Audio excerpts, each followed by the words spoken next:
remember that like I look like a healthy, young woman. You wouldn't know by looking at me that I have a disorder that's can be crippling in a lot of ways. It can be, it really can be a disabling condition. And I think that just remembering, if someone's like pulling up a chair or sitting on the side, maybe like sometimes we can perceive people as like lazy or something like that. And I guess just be careful with your assumptions.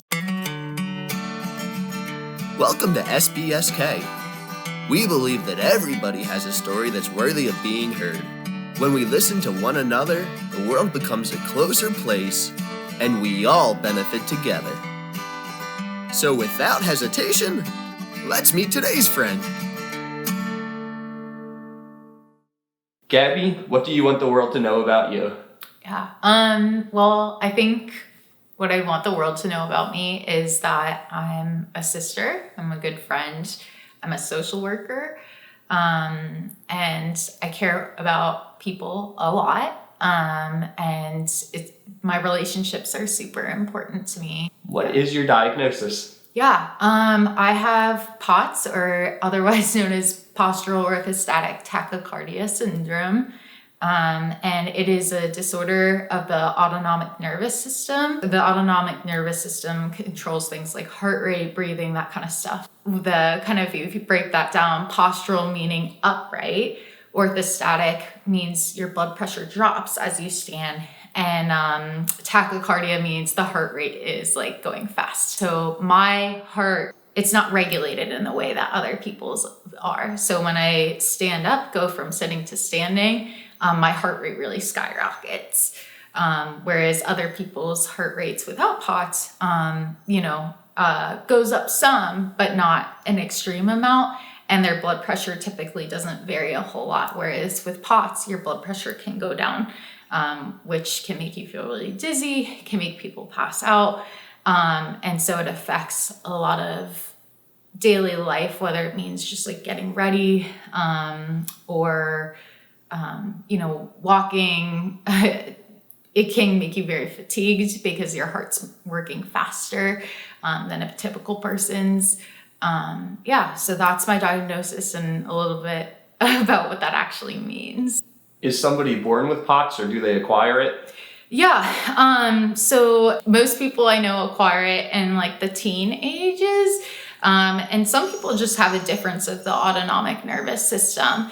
And then some people have secondary POTS, which means there's a disorder of the autonomic nervous system because of some other reason. And so for me, that other reason is that I've had an eating disorder since I was a really young girl.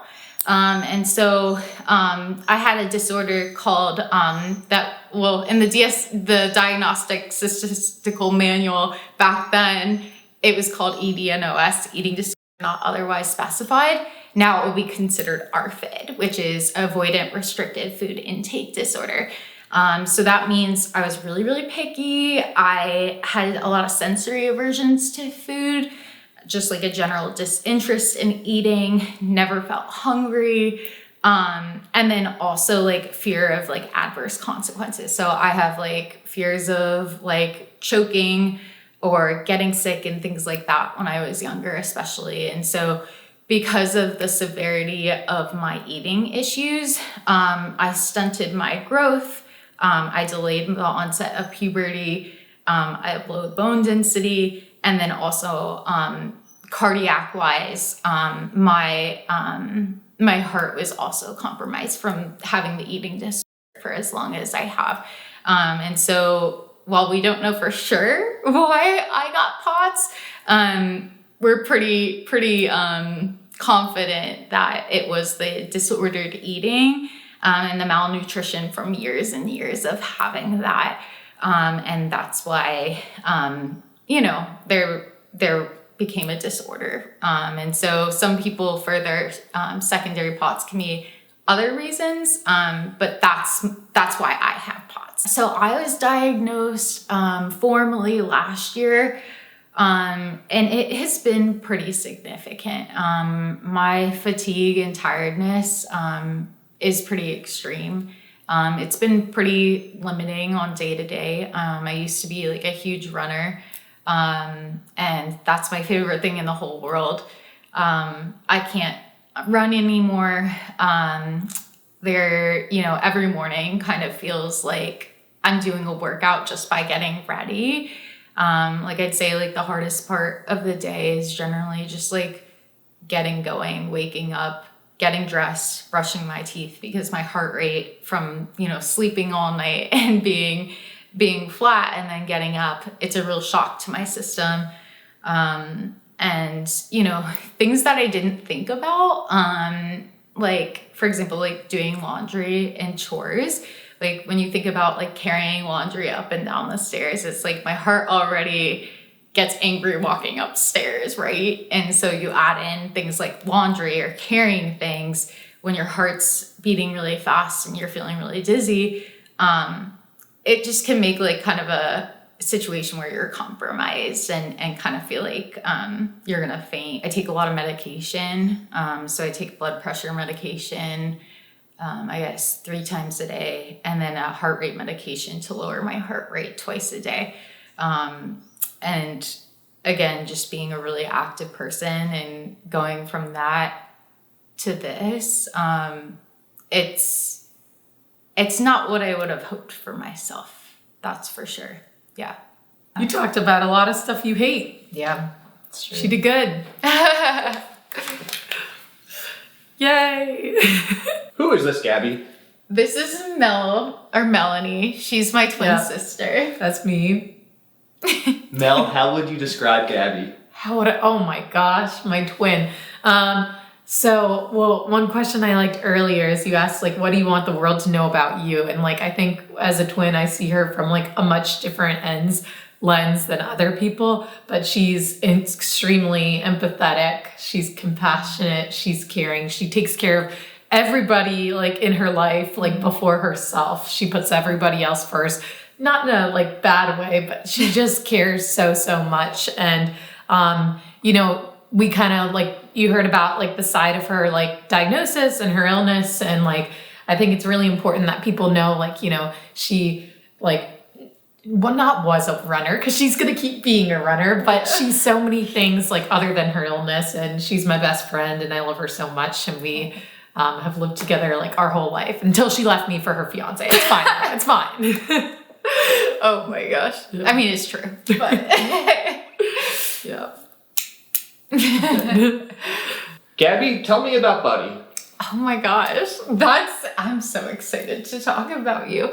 All right. So, Buddy is my fiance, newly fiance. And we've known each other for 3 years.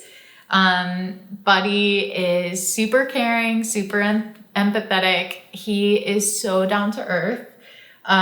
He's an IT man. He does computers and stuff. And it's so much more than that for him. He like is just such a helper. Like for him, it's not just fixing computers. It's about like the interactions and like helping people through problems and stuff like that. Feel free to correct me if I don't use the right terminology here. Sure. Eating disorders aren't really my expertise. Yeah. But it sounds like a lot of your fears with eating isn't body issues, but actually choking or something being wrong with the food? Yeah. And yeah, that's kind of a good point. So when we think about like restrictive eating disorders, there are a lot of different types of eating disorders out there. A lot of people kind of think of restrictive eating disorders first and kind of someone who's emaciated or like anorexia first. And there are a lot of different eating disorders, like I said. And so the difference between ARFID, which was my original diagnosis, and anorexia is that, yes, they're both restrictive, but ARFID, it has nothing to do with body image. It's a restrictive disorder, and people restrict because there's either a general disinterest, there are 3 subtypes: general disinterest in eating, sensory issues, or fear of the consequences, so that choking, throwing up, that kind of thing. And so mine definitely started out with that ARFID side of things of like, it wasn't body image related. It wasn't about how I looked or how other people perceived me. It was really about like just having a hard time, like feeling like eating was a chore. And just being afraid of trying new foods and having a very limited palate. When you were first experiencing symptoms of restrictive eating, did your sister help you at all, or did you even know? So like, I guess she talked about like pretty early, like falling off the growth chart. And so I don't think I was I don't think I was helpful for a while. Like it was kind of like we'd go to a restaurant and like we'd both get like a burger and fries, and she would make sure that I had more fries than she had. She would take the smaller plate. So there was that like growing up. So that was an interesting dynamic, but I don't think that I was particularly like helpful. Like, I don't think I understood what was going on. Like until like her health issues became more like visible and like physical. It's hard when you like grow up next to someone, you don't really like see it until it gets like really bad, like, ER bad, like at least for me. Look, like I've done significant damage to my body in a lot of ways. And so I think again, like that reality check of like, do you want to be in the ER all the time? Do you want to have another feeding tube? Do you want to be in a wheelchair? And for me, those answers are absolutely not. I will never want to go back to that. And so I can't say that I'm 100%. I never struggle. I think it is a daily struggle and a daily choice. But I am doing significantly better right now than I have in a while. And I'm thankful for my supports, and I'm thankful that, I've had the opportunity to get treatment.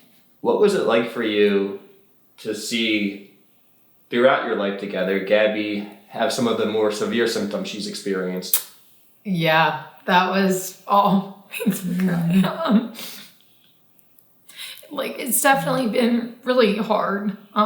Like, it's definitely been like for the long haul, like this isn't something that happened yesterday or a year ago, or like it's been a really long time. So it's definitely like hard to like see her like struggle as much as she has. And it definitely it affects no one more than it affects her, but like it does affect people around her. Have you learned to better manage your restrictive eating today? Yeah. I'm doing so much better. I'm doing so much better. As far as kind of like the ARFID side of stuff, I'm working with a dietitian. So like, again, like those sensory things of like feeling, like being afraid I'm gonna like choke on the water, get the water in my lungs and aspirate. Like I've kind of worked through that. So like telling myself I'm safe. Like I am okay. How many times have I drank water, and how many times have I like choked beyond repair, right? Like never. And so I think kind of like fact checking my fears has been helpful. Listening to you describe some of the thoughts you have internally when it comes to ARFID almost reminds me of OCD in a way. Yeah, I also have really severe OCD. So that's actually like pretty common with ARFID to have those OCD tendencies. And I think a lot of people, when they think of OCD, they think of like hand washing, right? Like, or like checking the doors, which yes, I do. I make sure everything's locked and the appliances are off and everything like that. But it also can be like mental compulsion. So it's like, if I don't, wash this enough, or if I don't, if I eat before a certain time, something bad could happen. So I'm going to do something to like my habit to counteract. The compulsions don't have to be something physical. It can be mental as well. So there's definitely with ARFID, a lot of those compulsive thoughts and behaviors that I kind of navigate on a day-to-day basis as well. Yeah. Can you see Gabby's OCD from the outside? It's blinding. Yeah, no, definitely. Get your glasses on. So she has just a lot of like very obvious like physical ones. So like she likes to be even. That's been something she's always like, been really important to her, whether it be like even things in the household or evenly being touched. Just that's a big one for you. What else is? Yeah, I mean, like there are parts like as far as kind of like the symmetry and evenness, like when it was really bad when I was younger and like I first started driving, like if I ran over in the car like a pothole or something, like I would like swerve and try and hit. Like, oh yeah, with she'd a like mother. come. We'd have to loop back to make sure. Yeah. Oh, like it was just a pothole. Or I'd be Yeah. like fearful that like I hit someone, and I'm like, oh my god, like I ask for reassurance a lot. I feel Yeah, definitely. We both do though. Yeah. Like that's like also a great part about like being a twin, because it's like I understand, like I would say, yeah, that's like the OCD, how it manifests a lot is like I'm her person to give like reassurance, because she just like knows that I like I don't get everything, but I get that. Like I get your brain telling you things that aren't quite like, what's the word I'm looking for? Like basically that it's not right, reality. like, yeah, like it's not reality. And so I definitely like live in my own brain and have those issues. So it's nice to have somebody that's like going through like her own stuff that I can. And what I will say is like a mental health clinician is like reassurance with OCD is you might think you're being helpful, but in fact you're sometimes like exacerbating the OCD or kind of like allowing that pattern to continue. So while the reassurance temporarily makes the person with OCD feel better, in the long term, it's not always the best, and it's hard to watch someone struggle when they, aren't getting that reassurance. Yeah. But just keep that in mind, Yeah. I would say. Because you're validating the compulsion. Yes, exactly. And it's funny as a clinician, like working with people who have like mental health challenges for Gab, like she knows all these things, yet like it's natural to want the reassurance, but she'll tell you, she'll say, don't reassure me, like let me just process and figure it out. So she has these two little sides of her brain talking at all times, for sure. Yeah. Buddy, what happened first? Did you notice her symptoms of OCD, or did she tell you that she has OCD? I think you were pretty forthcoming with saying that you had OCD, but I think it's something that I think one of the reasons that like you told me about it was like I probably like touched your shoulder on one side and you were like, oh, do you mind doing the other side or something like that? Do you believe something will happen if one shoulder is touched but not the other? No. I just feel wrong. I feel like something bad's gonna happen. Like something, I just don't feel right. Yeah. Not that this would probably be cruel, but would it Yeah. be good practice if somebody just touched your shoulder and then made you live with it? Is that like... Yeah, I do that. Like, for example, I shook your hand when you came in, but like, I've been thinking about that. I shook with your right hand. At some point in my life, I would have like run to the side and been like, buddy, shake my left hand, or like, Mel, shake my left hand. But yes, I'm thinking about that we shook hands and I'll probably ruminate on it a little bit later in the day. But I'm able to resist some now. What does it feel like having that obsession? You can see the discomfort in my face. It's like, oh gosh, like, I guess it's a little bit of, like, again, like discomfort and just kind of like this anxious energy, that like something's not right. But again, like what Mel said, there's a balance of like reassurance. I think in this case, it's fine to tell myself, hey, yes, I shook hands with Chris, or yes, I was cutting the watermelon with one hand earlier. It's okay. Like, that's normal. People don't like shake hands with two hands. Like, like it's okay. And so I think that's kind of, despite the discomfort, it's also like let's reality check this. Like, are we going to spend all day thinking about how I shook hands with one hand with Chris? Or are we going to move on and have a good day and like go do what we planned? And I rather do what I planned than ruminate on shaking one hand. And I'll probably think about it a lot today, but again, like, is that how we want to spend our day? No. With OCD, do you tend to have the same obsessions or do they alternate? I mean, I feel like, I forget the movie that's like, they wake up every day, it's the same day. 50 First Dates. What was it called? I was going to say Groundhog's Day. Oh, Groundhog's Day. Yeah, like that's kind of what OCD feels like to me, of just like, I have the same cycle of thoughts every single day. I know like there's like statistics out there about how many different thoughts people have like in a day, and they're like, wow, that's astounding. I have 20. It's the same thing over. It's kind of like a broken record. It's like the same worries, the same thoughts all day, every day. And I think there's probably different levels of experiences of OCD. Actually, I know that, but like different levels of severity and things like that.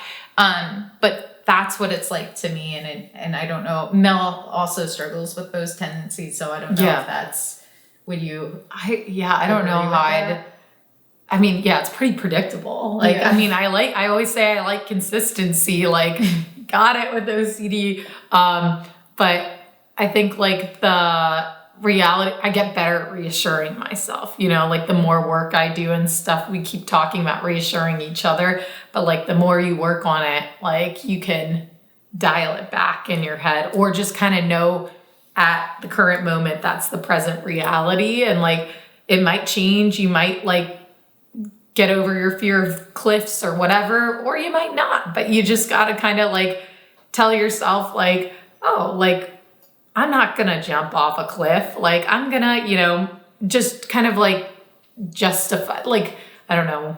Yeah. Usually you do good at finish my sentences. Yeah, I mean, I think it's just also like the recognizing that's the OCD talking. Like, you don't even need to necessarily like answer it or like provide a solution of like, oh no, you're not gonna, you know, jump off the cliff or whatever. Just saying, oh, that's my OCD thought, and trying to move on with being present with like the person you're with or the activity you're doing. Mel, have you been diagnosed with OCD too? Yeah, of course. Yeah, so we share like a lot of like diagnoses and stuff. I don't have POTS. I had like restrictive eating as a kid, but it was never like as severe as like hers and stuff. So definitely like deal with my own mental health stuff, and some of it's been minor, some of it's been less minor. So, but yeah. Can you tell when she's struggling with symptoms of OCD? Yeah, absolutely. For sure. And it comes in waves, you know. It's like it's not, I think, and this is the way it is with most mental health stuff, is there are dips and valleys, or dips and I don't even know, dips and mountains. There are good times and bad times, and you know, as you go through life, you like learn to recognize the dips and the mountains when they're good, and you know, you kind of learn to roll with the punches. How young were you when your symptoms for the eating disorder started? Yeah, so that's also a good question. I don't remember a day in my life where I didn't have feeding or eating issues. So like my whole life I had a lot of unrealistic fears about food. So I thought, you know, if I smelled food, I was actually like eating it or ingesting it. So I felt like full, and I felt kind of like sick. I also, you know, had a lot of anxiety around food. So like if someone brought like cupcakes in for like a school birthday party or drinks or something like that, I always thought they were contaminated, or like they were poisoned or something like that. So I wouldn't participate. Like I wouldn't eat cupcakes. I wouldn't eat the birthday treats. So I remember that in, early in elementary school, and being a little kid. But I guess like when my doctors kind of look back at my growth curve, at age 9 was when I completely fell off the curve, and probably should have been diagnosed at that age, but the diagnosis came a little bit later when the symptoms of like not hitting puberty were more apparent. Yeah. What is it like to know that POTS was caused by restrictive eating? Yeah, I think I've kind of beat myself up a lot about that. First off, I'll say eating disorders aren't a choice. I don't think anyone wakes up or grows up saying, like, I really want this, right? Like, that's not how it works. But I've definitely beat myself up for some of the physical consequences of the eating disorder. For example, the low bone density that I have herniated back discs, which can cause a lot of back pain and has limited my exercise some. I've had a lot of health consequences, whether it's like GI related or the POTS. And I think it's like, you sometimes wish you could go back, and I wish I knew what I knew now back then. But you can't go back. But I guess like to me, it's really important to kind of educate others about this, because I guess I don't know, but I'm confident that if I was diagnosed with my eating disorder at a younger age and started getting treatment and help for it, I don't think I would have necessarily POTS or some of the other health consequences I have. So I guess it kind of makes me a little sad that this is where things are. But again, like, it is what it is, and I think all I want to do is move forward and make the most of life. Can you tell me about some of the similarities and differences between how OCD impacts each of you? Yeah. Like, I know. Where do you begin on that one? I know. I mean, I guess I have a lot of more external OCD symptoms. So like you'd be able to see mine more than hers. I know I talked about kind of like the mental compulsions. I feel like a lot of times your OCD is more internal, whereas mine is like, if you touch me on one side, I want to be touched on the other side. I'm door checking. I'm asking sometimes at work to go back home because I need to check the appliances or whatever. Like, I think some of mine is, or like you'll see, like if I touch a doorknob, sometimes I go back and touch another, and sometimes I get to eat. I like will eat something with one hand and then the other and then together. And that's not mine, like, whatsoever. I think I have more of like the storytelling, like OCD, that's more kind of like repeated stories, or just like making up these things that could possibly happen that aren't going to happen, Buddy, what advice do you have for somebody who is struggling to be supportive of their partner who has mental health disorders? It's that's an interesting question. I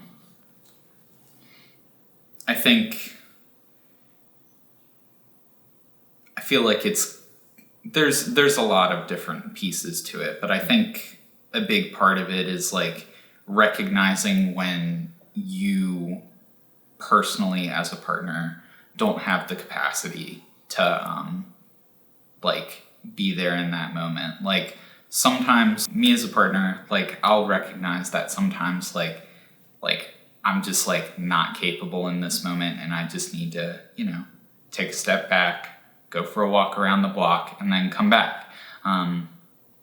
That's a big thing. And then I also think recognizing when to push and then when to step back.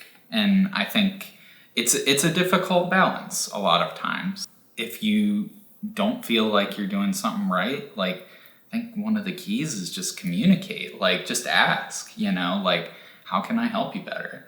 I think communication is absolutely key. Gabby, I like the go with the flow shirt. Is that kind of a reminder to yourself? Because with OCD, it can be tough to go with the flow sometimes.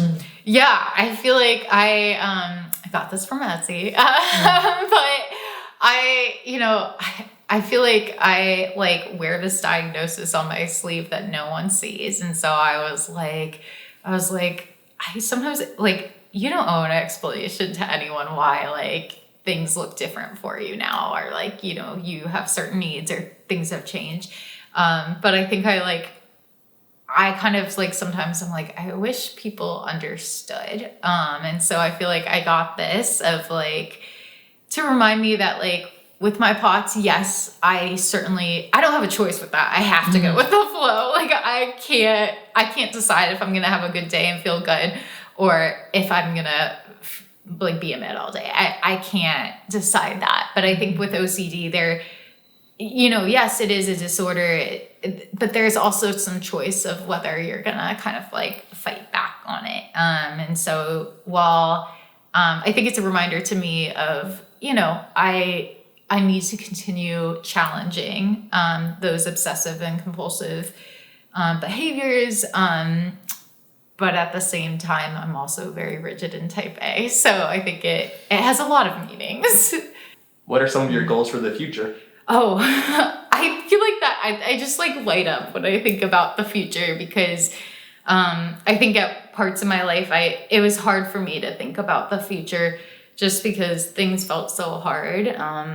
But I think right now I have like a lot of hope for like better things. So I think right now I'm a middle school social worker. I hope to pursue that like, for forever. I love working with the kids and, and the families for that matter, and helping people. And it just gives me a lot of purpose and fulfillment personally too. So it benefits others, but also, is sentimental and helpful for me too. I want a family. I recently was engaged. And so like having kids and being a mom is something that, I want, and I'm trying to like stay healthy. So, I can have a biological child, or adopt. I mean, however it happens, it's going to be beautiful and great. Thanks for watching SPSK. Click subscribe here to be part of our community. Then hit the notification bell below so you never miss a story. You can even meet another friend here. See you next time.